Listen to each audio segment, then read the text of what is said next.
દલોની ગામમાં 3 મકાનોને અપાયેલી નોટિસને લઈને ગ્રામજનોમાં સવાલો. નિષ્પક્ષ કાર્યવાહી કરવાની માંગ. પાદરા. વડોદરા જિલ્લાના પાદરા તાલુકાના દલોની ગામમાં ડેપ્યુટી સરપંચ દ્વારા 3 મકાનધારકોને નડતરરૂપ હોવાના કારણસર નોટિસ આપવામાં આવતા ગામમાં ચર્ચા શરૂ થઈ છે.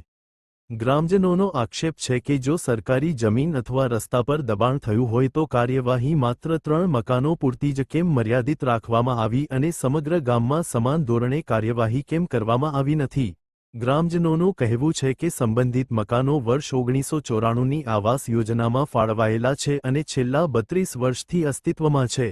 આ દરમિયાન અગાઉ ક્યારેય આ મકાનોને નડતરરૂપ ગણાવવામાં આવ્યા નહોતા.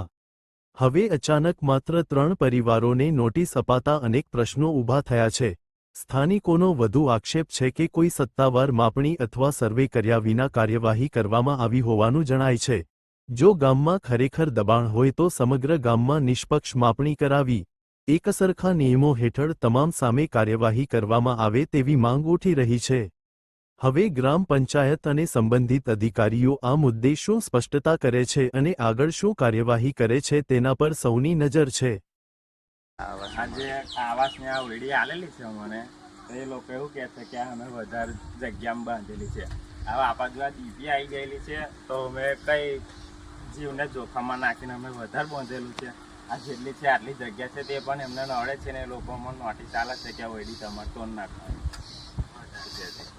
અમે આ ડીપી આવી ગયેલી છે, અમે નહીં ઉપર બાંધેલું કમ્પ્લેટ જ છે.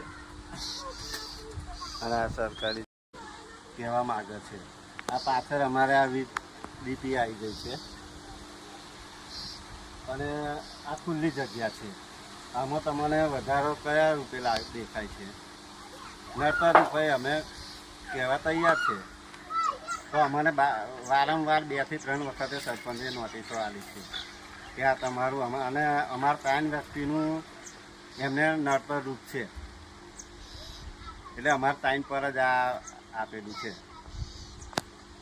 કહેવાનું કે અહીં આટલે આપણે વેડી છે, અહીં આટલું ખાલી અમે બાંધેલું મકાન. હું આ 25 વર્ષથી આ મકાન હતું જ મારા પપ્પાનું પહેલેથી. આજ કોઈ જાતનો દબાવ પહેલે જ સરપંચને કોઈ હતો નહીં.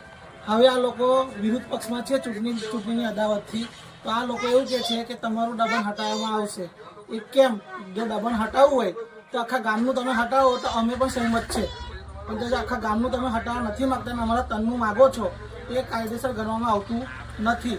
એટલી મારી માંગ છે કે જો હટાવવું હોય તો આખા ગામનું હટાવો, બાકી કોઈનું નહીં.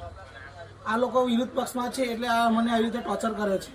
જ્યારે મારા ઘરમાં પાણી પી જતું હતું ચોમાસામાં, એ પણ મારી પાસે પ્રૂફ છે. એ ટાઈમે કોઈ જોવા નથી આવ્યું. અત્યારે મેં મારું મકાન મેં જે રીતે બનાવ્યું છે મારું મન જાણે છે ને આ લોકો હવે તોડવાની અરજી અમન કરે છે. તો અરજી કરવી હોય તો આખા ગામને અરજી તમે કરો. મારું બસ એટલો જ કહેવાનો નિર્ણય છે. મારું ઘર 22 વર્ષ જૂનું છે.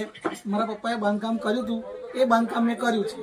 મેં તલાટીને માંગણી પણ કરી કે મારી આકારણી મારે વધારવી છે. તો તલાટી એવું કહે છે કે ના, એવી રીતે નહીં થાય, હમણાં તમારી આવી એ કરેલી છે એટલા માટે.